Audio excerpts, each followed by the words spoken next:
অনেকদিন থেকে এই চুল পড়ার বা চুল কম হয়ে যাওয়ার একটা মানে আমার চলছিল, মানে জেনেটিক বলা যেতে পারে ব্যাপারটাকে। তা এর জন্য অনেকটা কনফিডেন্সের অভাব কাজ করছিল। যেখানে যাই আয়নার সামনে দাঁড়ালো একটা নিজের কাছে নিজের কিরকম একটা লাগতো। অনেকটাই চুল সামনে থেকে আস্তে আস্তে কমে যাচ্ছে, একদিন দুদিন হতে হতে চুলটা অনেকটাই কমে গেছিল।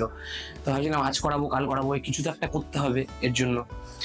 কি করা যায় কি করা যায়, তখন অনেকের কাছ থেকে শুনলাম যে হেয়ার ট্রান্সপ্লান্ট করে নেওয়াটা সব থেকে বেস্ট।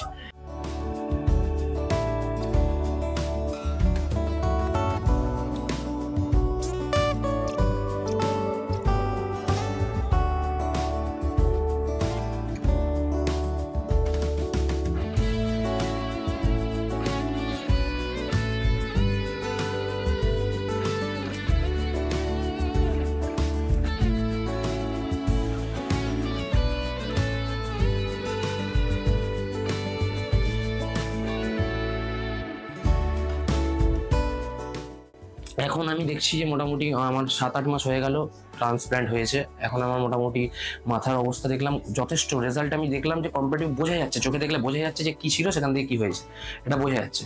তা আমি খুব থ্যাঙ্কফুল নিউরুটসের কাছে খুব সুন্দর একটা সার্জারি করানোর জন্য।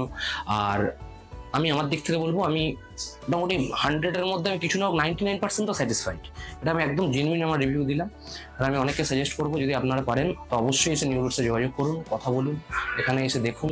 আমি আপনাদের কাছে এটুকু বলতে পারি কনফিডেন্স নিয়ে যে আপনারা রেজাল্ট পাবেন, একদম শিওর।